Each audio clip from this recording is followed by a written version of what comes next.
Welcome to the Phi-Lacrosse-ophy Podcast, where host and lacrosse expert Jamie Monroe will do what he does best, talk about lacrosse. Each episode will provide listeners with education, insights, stories, and lessons about the lacrosse world. We will discuss current events, coaching, philosophies, and college lacrosse recruiting. Now let's get started with your host, Jamie Monroe.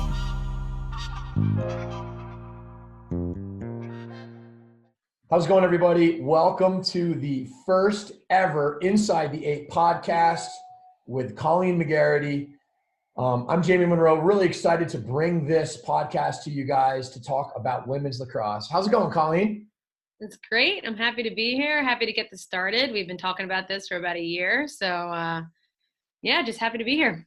We need more women's lacrosse content out there, don't we? No, rather than just having some conversations with the same people. Now we're glad we're getting on a podcast so we can get some. We're kind of just recording the conversations we might have had anyways. Exactly. Yes.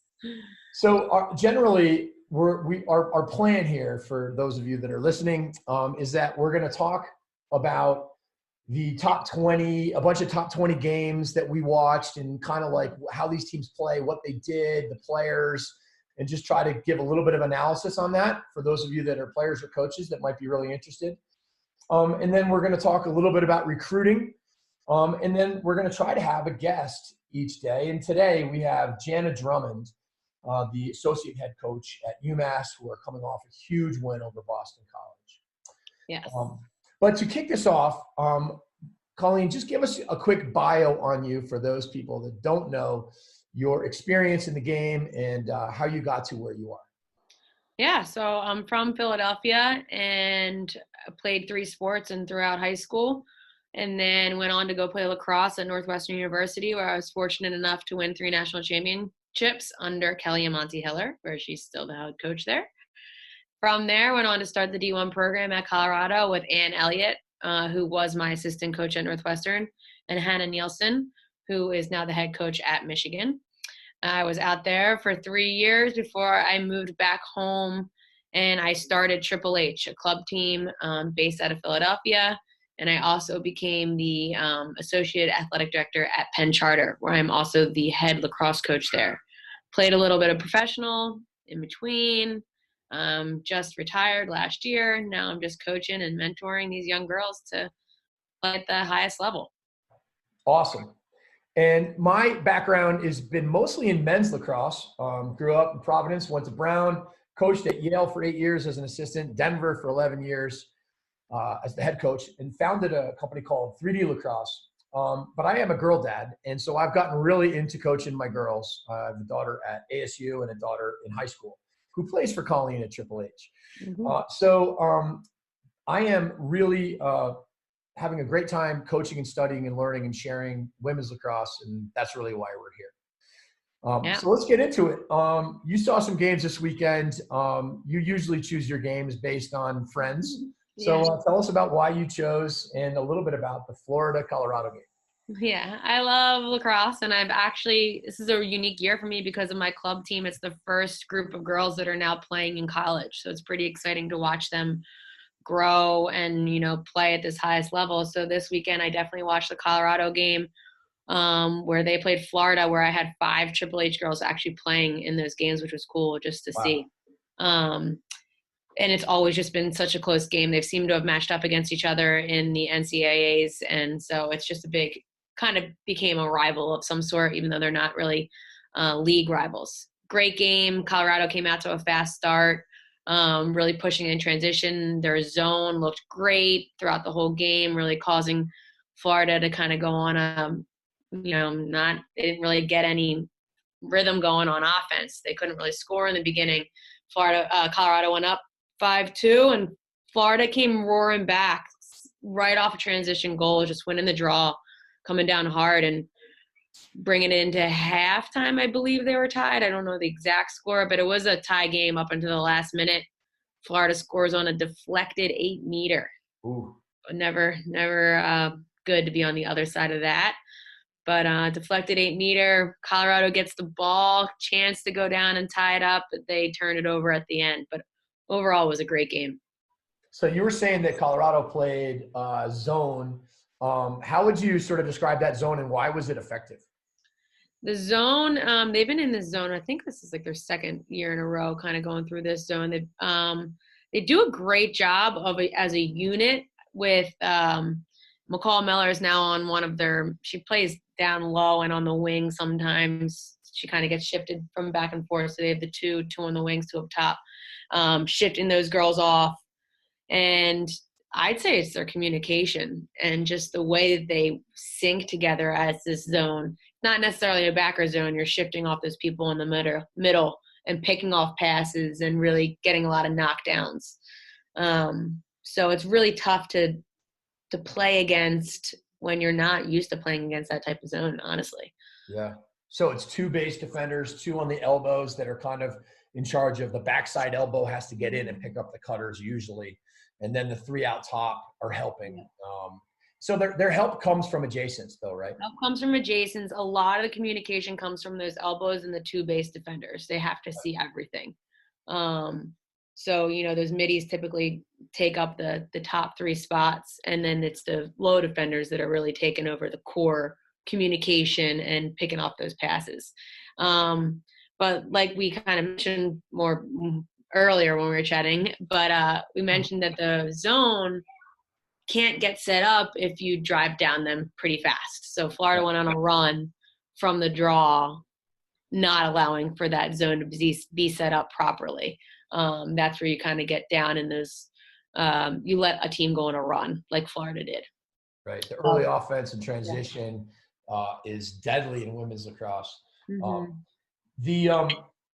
A lot of teams are running zone, and it's pretty effective, I think, because so many times girls grow up playing against man and just there's not as much team defense at the younger ages, and it's just speed, which doesn't work as well against zone when they're just jamming you up all over. How do you, with Triple H and with Penn Charter, how do you work on that type of stuff to develop your players into being able to be good zone offense players as well as man-to-man? I really try and get them to be smart lacrosse players. So you have to start to read a situation. Like, I think it all stems back to basketball too. Like, you would never run a man-to-man play in basketball against a zone. Do you know what I mean? So just being able to read what they're in and reading where you need to move off ball and what you need to just start to do with your off ball positioning. So how you create those man up situations on the on ball side, how you split the defenders, how you start to read their angles and get in positionings where you could be used. And you need to be able to move that ball nice and fast when you're against a zone and pick it apart with more finesse style of play. So I really just try and create multiple different drills so that when we are in Triple H, that they know if they're in a zone, you can just say a word, hey, they know how to break that type of zone, or whatever we call that play. So I don't like to get into the habit of calling like, let's call number 4, and the same girl dodges to the goal from up top every single time because she's your best player. I really try and make it a full unit, just like, we'll have Jana mention here in a little while that you need to be a unit. Everyone needs to know their role, right.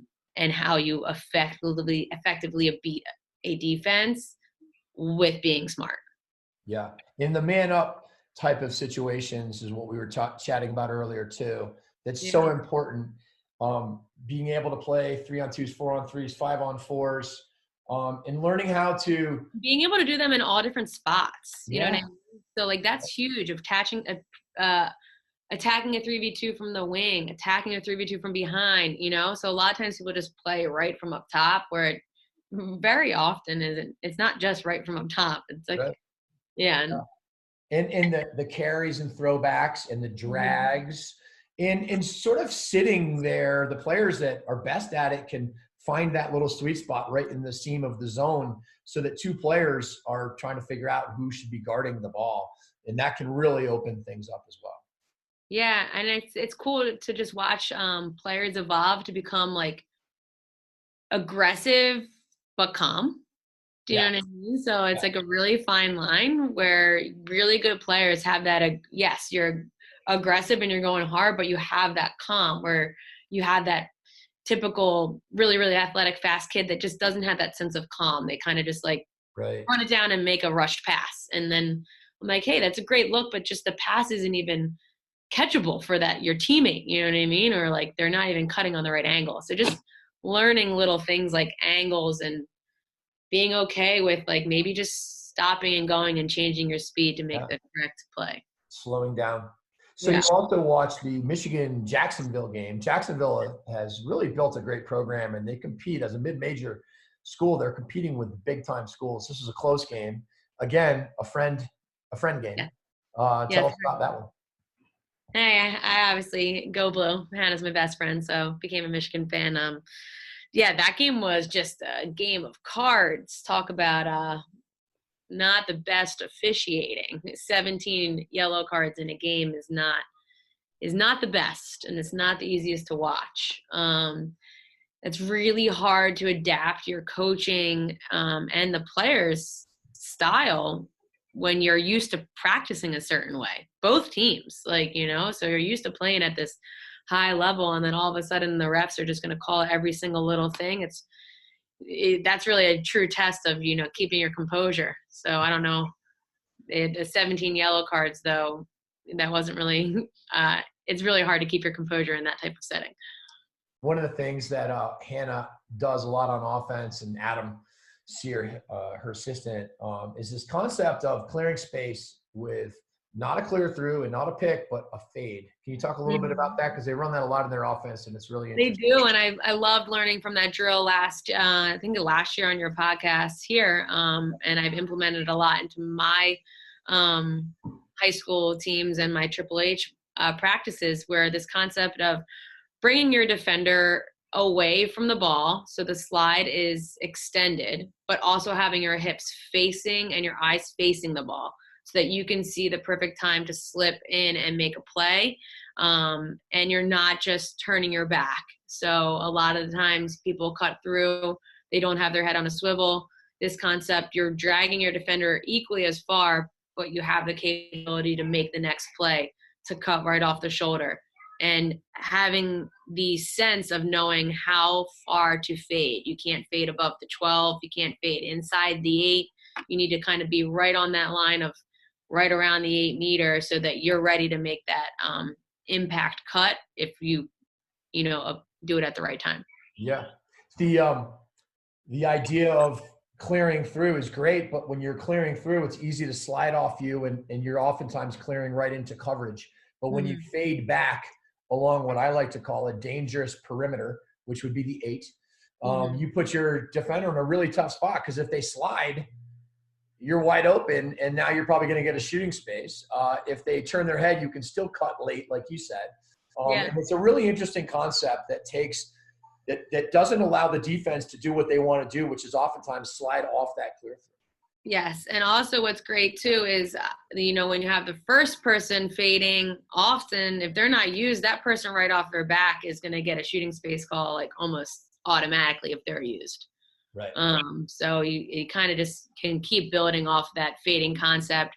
And Michigan uses a lot of that 3-man type of offense, like where they're, have the ball on the wing with one up top and one behind. So they have the other side fade, or, if you're right next to the ball on the wing, you're fading over. It's really interesting just to watch them incorporate so many different looks. They dodge from behind, they go on the wing, they dodge from up top, looking for slips. They do it all. And so did you say they play some 2-man game too? Yeah, they do a little 2-man more incorporated with that person behind. So I'd say it ends up becoming a 3-man, but really looking for the same concepts. Pass down, pick down, looking for the dodge up top or underneath, utilizing the person behind, whether they're going to fade behind the net or slip in front, which is fun to watch their behind the net people, because Hannah was so shifty and crafty with behind the net. Yeah, such a good feeder. All right, let's talk a little bit about the Stony Brook Syracuse game. That game was on last night. That was an awesome game, and it ended up sort of looking like Stony Brook was going to run away with it, but it turned into a 1-goal game. Give us some thoughts and analysis on that one. Yeah, I like watching Stony Brook play because they're just so fast-paced and just like high reps, high energy. I've been to a couple of their practices. It's so much transition. And they play with no fear. They come out there, they work hard, they're going at them, and, they're trying all sorts of shots. Everything is just really, like we talked about, their sense of IQ of when to use those trick shots, per se, behind the backs and all that stuff is very efficient. And, they know how to push the pace of the ball. And then on the vice versa, on the other side, that zone they run is tough to beat. Yeah. Their backer zone it's really been a game changer, I think, for their program. And it's kind of been their signature. And people continue to struggle to score. Now, Syracuse ended up scoring 16 goals, but they did have a drought there for probably 15 or 20 minutes of that really the beginning of that second half. It made it really hard. How do you describe that zone? That zone is more of a backer style zone. So it's a little bit more going on and frantic than opposed to the Colorado one, which I'd say is more like positionally. But they still have the same concepts. You're handing people off, you're covering your area, not your man, really working on. But they, I think, they're making people make more mistakes a little bit more often than Colorado's is more like a surprise at the end. Yeah. And they also pressure more in this Stony Brook zone. Exactly. So that's what I'm saying. They're causing more mistakes. Yeah. They're triggering more mistakes, where Colorado's is more as like, let's wait and see. And then they're going to kind of get that interception or that knockdown. They do some pretty cool things in that zone too, where they have this terminology called, I think they call it dead ends or something like that, but where like they take away the righty, they take away your righty alley carry. They overplay it so much that they just don't let you do it. And then you just go back the other way and the ball stays and it doesn't like swing as much. And basically they try to get those dead ends after a few passes. And it's a very, very interesting concept because the ball movement will kill that zone, but they're really good at making it harder to move it. Yep. And I'd say they're just really bought in, which is the one thing with the zone is everyone needs to buy in. The moment one person makes a mistake in a zone, it is done. We used to run a backer all the time when I was at Northwestern, and it's like that one person that just doesn't do their role right. You're letting up a pretty easy goal, which is the hard part of a zone. Syracuse offensively, they ended up, like I said, they scored a bunch of goals, but I feel like they just didn't move the ball to the weak side as quickly as they kind of needed to, which kind of played into their hands. But let's talk a little bit about Stony Brook's offense. They seem to really attack mostly from behind the net and look for off-ball cutters and different kinds of actions. And then, of course, they got Kennedy, total stud midi, who will, at the end of a clock, she'll dodge it and draw a foul and get a free shot. But they seem to keep the ball behind. Is that how you would characterize the way they kind of – Yeah, and I talked a little bit about this before. I love their angles of the way they play behind. They run right at you rather than a lot of times people use behind as just like a means to move the ball, or they're just like kind of attacking from like a wide angle. They really come at you at a different angle, jamming up those defenders back there, and they run that 3-man kind of from behind with those two people really effectively. Yeah. And they do the same thing against zones too. I remember watching them play last year against USC, and they kind of got the same sort of carry up, throw back, get it through X, attack the other side with those 3 attackers. Yeah. And it's pretty neat. They also are really good at their post-up games. Taryn Oldmiller scored a couple of goals where the defender was in perfect position, but she got to the island and she was able to use a rocker and a screenshot to get her shot off. Yes. Yeah. It's cool to watch that kind of grow into the women's game, where we just talked a little bit about that sense of calm. So an aggressive calmness where you have the ability to you don't always have to be running 1,000 miles through the 8. You can catch it and really make that move. It's like the best players are really hard to speed up.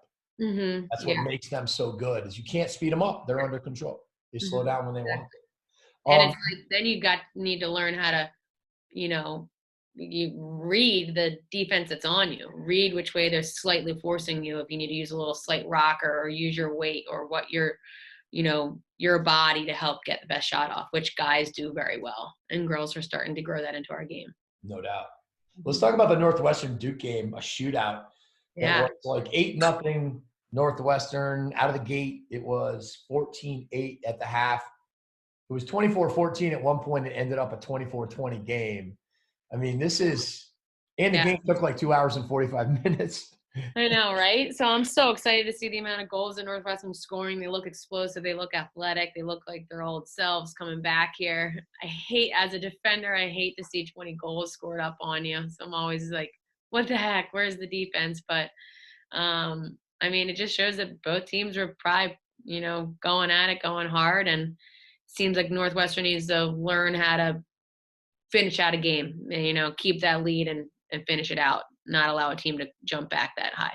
Yeah, for sure. Northwestern is deadly in the transition and early offense. Mm-hmm. Their attack between McCone, Lindsay McCone, Izzy Skane, Lauren Gilbert, those girls are just such studs. They're so athletic, so fast. Talk about fearless. I mean, oh my gosh, they'll just sacrifice their bodies. But I know, they're fun to watch. Fun to watch. Yeah, no doubt. Now, they play a lot of two-man game. One of the things they probably need to do is slow down a little bit and even do it a little bit more. But at the end of the day, that they've been sort of leading the way in that element, and it's been really fun to watch. Yeah, and I just think knowing, like you said, I think they're still kind of. I mean, Izzy's still young. Like knowing when you're doing a two-man game that it's not the right time to force a play. You can still run it and look for the perfect opportunity and not the okay one, especially when you're up by 6 or 7. No doubt. And she can like make a play that's like, no Izzy, into all right, great job, Izzy, because she's just such an athletic freak. Actually, you can take that shot. Yeah. She's the perfect kid to give it to at the end of a shot clock too. For sure. Yeah. Without a doubt. But I think in men's lacrosse and women's lacrosse, the shot clock era is changing things, because it used to be that you would see men's games were kind of like 9-8. Mm-hmm. Now you need to be able to win a game 20-19 in men's lacrosse, and in women's lacrosse, don't be surprised when you have to win a game 26-25. I mean, honestly, it's the efficiencies are so high, the offenses are getting so good, and one of the reasons why your defenses were pretty good is because you guys could hold the ball to kill a game. Yeah, definitely. Yeah. No, you cannot. I mean, I remember one game where I think we were playing Penn, and they were up by 1, so they were holding the ball at the end of the game, and we were in that red, need the ball back type of defense, and it was the most tiring 3 minutes of my whole entire life. And I was like, I never wanted a shot clock more. So it's hard. Yeah, that shot clock changes things. It keeps things so fast paced, but it's exciting, and it's exciting the way that the game is changing. Yeah, it's awesome. All right, let's switch gears and talk a little bit about recruiting. I know that there's going to be parents that listen to this podcast and players, as well as coaches, which is why we love to touch base on all these things. But from a recruiting perspective, Colleen, after having watched so many, games this weekend, there's so many different types of players that are able to play at that next level. They come in all different sizes and shapes and positions and have different sort of skill sets and, as you put it, X factors. Yeah, no, I love just the mentoring the girls through the process to make them not compare each other to other people, because there's no right person for, every single position. There's not going to be 7 fast middies, they have to have an array and a variety of each recruiting class, and no team is going to be, 24 girls with the exact same style of play. It's just not going to be very easy to recruit, to scout against. So just, to celebrate other people's successes and focus on your own, strengths. Don't worry too much about, obviously work on your weaknesses, but make your strengths the best that set you apart, that make your X factor your strength. So whether it be like, I'm an amazing power outside shooter, I'm an amazing feeder, figure out what your X factor is to set you apart from the others, and don't make it always comparable. Like, I need to be the fastest, because you can get faster, but you're not going to ever become like always the fastest. Right. Yeah. There's no doubt that working on your weaknesses is going to be key, but I think some people put too much stock in improving their weaknesses rather than trying to make their strengths accentuated, because at the end of the day, it's going to be what you're best at. That's what's going to stand out. Right, for sure. And we've talked a lot about this, like lefties are good at being lefties. You know what I mean? Like, you just need to catch and shoot with your left hand and sets them apart. So they don't need to worry too much. I mean, they need to have a right hand, but if they become excellent with their left hand, that's setting them apart. So the same thing should be, you know, with those that are righties. Like, can you be an amazing, you know, finisher from the inside? Can you be an amazing, you know, feeder from behind, or whatever your X factor is? Like, you need to make it, you know, set you apart. You know, that's such an important point about your left and your right. I think there's too much stock put in the importance of being two-handed. Mm-hmm. And it's not that I don't think it's nice to be two-handed. It'd be great to be two-handed, but most coaches would much rather have a dominant player that can feed it right-handed behind the back, that can feed it with a shovel, that can feed it with a lever, that can go underhand, overhand, in all these different ways. You can still dodge left and right and get right.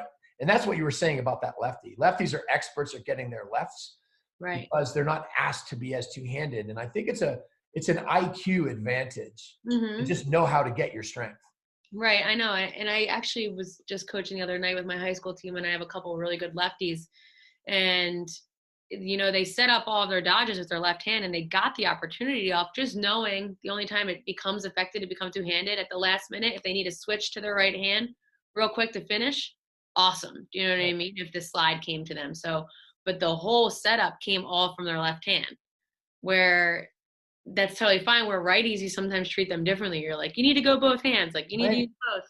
But lefties, it's kind of like, oh, you can go all day with your left hand, but no, you know, if you're setting up to your dominant hand, you get the opportunity off. If it's better to take a shot, you know, at the last second, or to, you know, make a quick little face dodge and switch your hands, or roll back, just knowing that having that IQ of what gets your stick to the middle of the field the best. Yeah. When it comes in handy. And that's the key. You just said it, getting your stick to the middle of the field. There are statistics out there, more so in men's lacrosse than women's lacrosse, but I'm sure we'll see those analytics coming in women's lacrosse too. But you will shoot at a higher percentage with your stick to the inside of the field, stick to the middle every time. Every time you will have a higher percentage of scoring. And yet everybody teaches every kid to run down the side with their stick to the outside, and that's how they learn how to dodge. And it is actually the shot that every defensive coordinator wants you to take. Yeah, it's true. I just was talking about that defensively, how you want to force them down the alley and make them take those type of shots is what we want to give up. But it's really funny too, because yes, you're right. Youth lacrosse, they teach them just like run down and take those outside shots. But then always on 3v2s, you tell them to curl back with the correct hand to your middle, the low people. Do you know what I mean? Right. You would never be like, catch that in your right hand and take that bad angle shot. So you always want them to like turn their hips and come back to the middle, because you want your stick to the middle. Yeah. You know, like, so it's like, or you would have to catch that righty and go behind the back to get your stick to the middle. The same thing happens in men's lacrosse too, is that middies grow up running to their strong hand down the side, losing angle, attack from behind, run to their strong hand and gain angle. And they have this huge repertoire of moves they could do and still gain angle. Whereas the middies just lose angle with every step of trying to get their strength. And the same thing happens in women's lacrosse. Now, one other recruiting thing that we were talking about earlier that is the exact opposite is if you're a righty and you're pretty skilled, you just might want to be able to play lefty because there's almost no lefties. And now this is a different topic, but the fact is that coaches need players that can play left-handed on their natural side, meaning on the right if you're looking at the goal, and to be able to get their left coming to the middle so they have angle. They can cut, they can feed, they can play two-man games. You have a player like that. Yeah, I know. I mentioned her. Kaylee Dyer is one of my most skilled with both hands, and I put her on the left side a lot. I know she can score a million goals from the right side, but, you know, just to balance it off, to have three lefties over there can really help my offense flow a little bit better. And it's only going to benefit her in the long run. You know, if she can, you know, if she's going to Michigan one day and if they don't have any lefties, your ticket onto the field is probably to be that lefty. You know, why fight against all the other righties when you might not fight against anybody and you're going to play? It's so true. And it's like, it's weird because I was mentioning this earlier, up in Canada, they have a hockey culture. And in hockey, you always want to play with your dominant hand at the end of your stick. which means that the majority of people are right-handed people, and there are way more lefty lacrosse players and lefty hockey players. Right.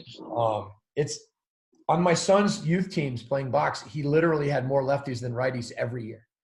Yeah, that's crazy. On our Triple H team, this 2021 team, we had 6 lefties, which was crazy. That was actually. It's really fun. Kind of nice. There's nice balance, wasn't it? Oh, yeah.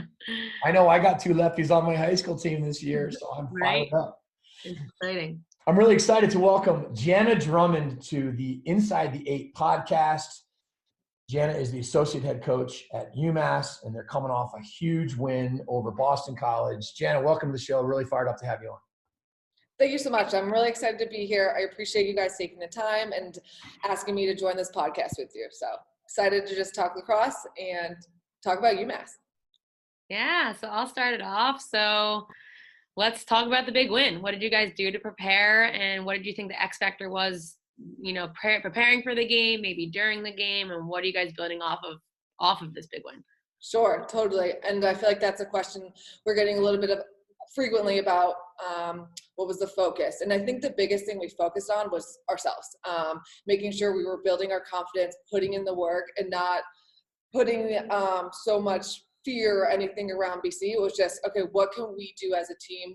What kind of details can we focus in on, and how hard can we push ourselves every single moment on the field, off the field, extra work, all of those little details really were highlighted, and we're hoping to take that and continue to highlight them, and if anything, continue to work harder and push more. And I think our players and our team and just everyone involved with our program is really tuned into those details and really ready to just keep going and work harder and push those. So awesome. How do you guys, Jana, you coach the defense, right? Yep. How did you guys defend them, and how do you guys generally play defense? You play man or zone? So we do a mixture of both. So we kind of have anything in our back pocket just to be ready for. I think with our defense in general, we really try to push the ability to be adaptable, stay ahead and be in the moment. So specifically for Saturday, we knew a couple of their threats.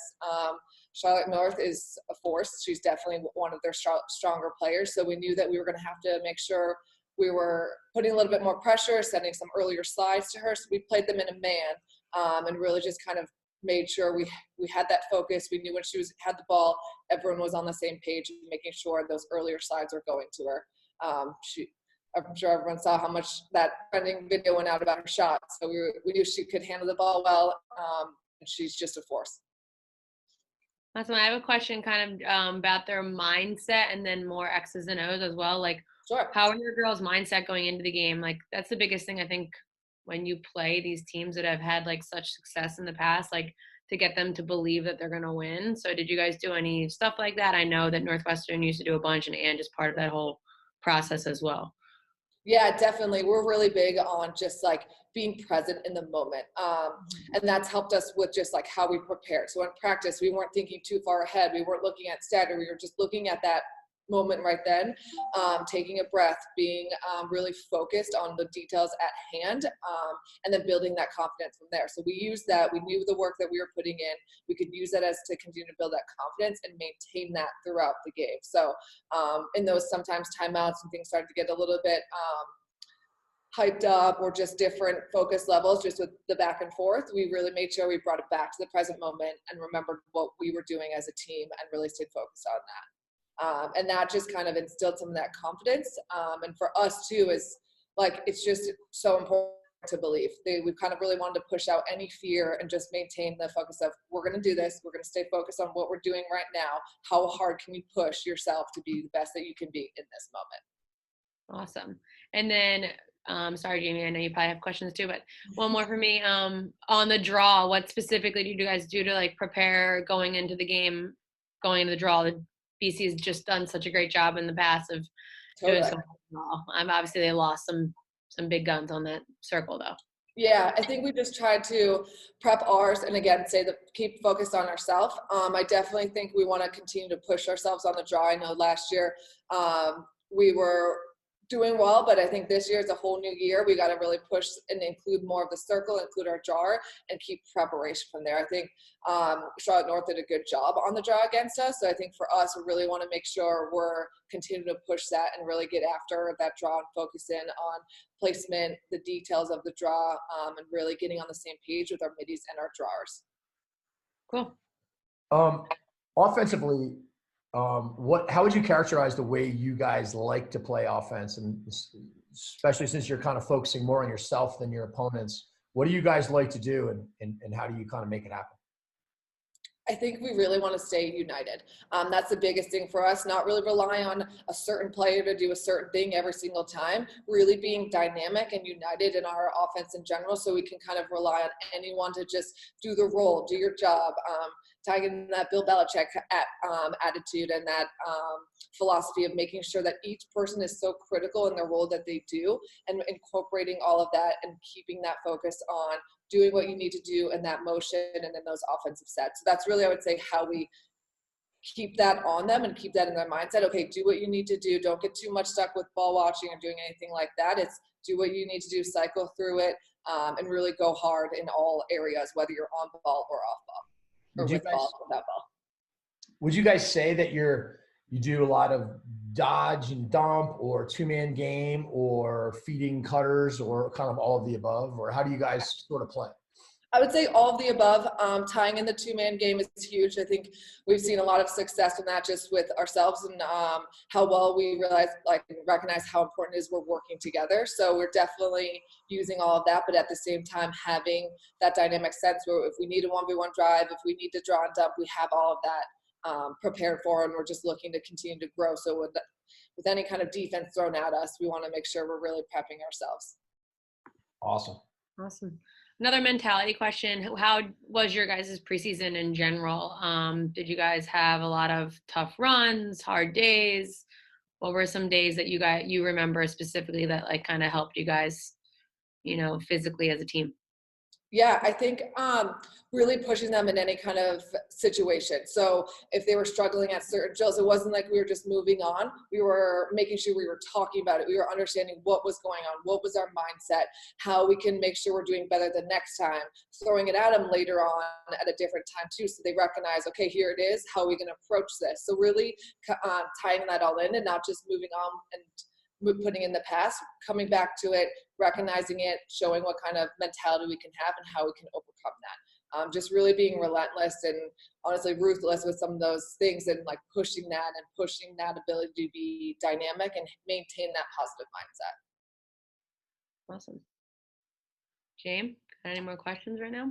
Yeah, I got one more question. So when you're playing against a team like BC that's super athletic, and the full field game becomes such a challenge because of their ability to both create transition for themselves and also put pressure on you when you're trying to clear. How did you guys sort of prepare for that? Obviously, you must be pretty athletic yourselves to be able to run with them. But how did you guys sort of game plan for that? Yeah, I think you made a great point. Like we have been really pushing that athleticism and also the IQ of it, where we're making sure we're being really effective with our movements and our game planning with it. We're trying to make sure we're reading the plays and everyone is on the same page and they're all working together, and slowing down the ball is key. So that comes from like our attackers riding so hard so they can make sure they're slowing down ball, which will then in return get our defense a little bit more in control of the cutters, and then they're pushing hard and they're riding ball pressure, so we're not seeing these fast breaks as often. And then practice-wise, we're pushing those fast breaks too. We're really working on those scenarios where we are man down, so we really know how to work through some of those concepts and how the position needs to go if we're in those on the defensive end, and really building that confidence and building those reps so they've seen it. They can really know how to slow ball down and kind of getting everyone involved in that. How much do you guys try to read the situation and decipher between when you're riding and when it's transition defense and we just need to get in and stop them from scoring, And I think that's something that's so important for a lot of the coaches that are on here. It's, when you're riding, you can lock off your attacker when she comes back for it. But if it's transition, you better just get in, right? Yeah. And how do you make that, how do you teach that? Yeah, so it's really, we rely on some of those lower defenders and our goalie to really help us out with communication. There's only so much I could say on the sideline. I could be calling out, get back. But if they're not reading it and they're in the moment, they might not even be listening to what I'm saying. So it's really important that we're doing and replicating some of that in practice so they can see the difference. Because I agree, like deciphering and knowing, okay, someone's going down with no pressure on ball. That's kind of a scenario where it's a fast break. We don't want to send and go up. I kind of like, we talk about like monkey slides is what we call them, where you're just kind of playing monkey in the middle and it's just going to go over your head. So it's really important that we're reading those scenarios and we're just watching it on film and putting in the extra work to see that so they understand the difference. And that's where I think having that mindset of being in the present moment is so key, because sometimes you get these impulsive decisions to just go versus taking a second, understanding what's going on in front of you, and maintaining that unitedness in the moment, trusting your teammates are going to be there for you, and just understanding how all of that IQ works is key. That's awesome. So now what's on your guys' plate this week? Who do you guys have coming up? You got Dartmouth coming up on Saturday. So totally flip the page and we're on to Dartmouth right now, honing in and really focusing on stopping them. They gave us a little bit of a tough time last year. So we're really focused on just moving forward and just day by day how we're going to prep ourselves for just getting better every day and then focusing on Saturday. Great. That's awesome. And well, one more question for me, Jamie, unless you have a couple more, just to tie it in, because Jamie and I talk a lot about recruiting just because we get a lot of parents and players on here.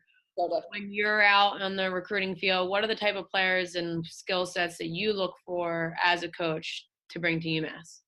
And that sets kids apart. Sure. I would say definitely just seeing their aggressiveness. We talk a lot about being fearless and just going out there and trusting in and trusting themselves too is so key, and just that aggressive level. I kind of like to see who can really adapt in scenarios too. So you look at those multi-sport athletes, because there's just so much you can incorporate from other sports, such as like basketball, ice hockey, all those different areas, play a key into how they're reading plays. So I would definitely say that is so big with what we're watching, and just seeing that athleticism come into play, and how they're really just using all of those different types of assets on the field. Sure. Yeah, that's awesome. Sweet. Great. Jana, thank you so much for taking the time and coming on and sharing your thoughts and knowledge with us and our listeners. And best of luck to UMass against Dartmouth and the rest of the way. Yeah, Awesome. Good luck. Congrats on the great start of the season.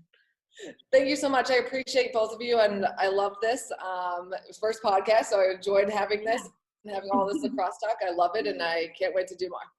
Yeah. Great. Thanks, Jana. Thank you. Okay. Perfect. All right. So Colleen, that was so fun talking to Jana. Thanks for getting her to come on the podcast with us. What were your thoughts? No problem. I loved having her there. She's just an amazing coach. She's very mindful of learning and, continuing to grow her mindset as a coach. And just, I really love the way she attacks camps and drills. And I can see her just really, she cares a lot. And that's what you want out of a college coach, is to care. And I'm really happy that they were able to get such a big win to start their season. Huge. Mm-hmm. Well, Colleen, this has been a total blast. I'm so fired up to be doing this podcast with you. Yeah. And we will see you next week. Great. Sounds good. All right, Colleen. Have a good one. See you, Jamie.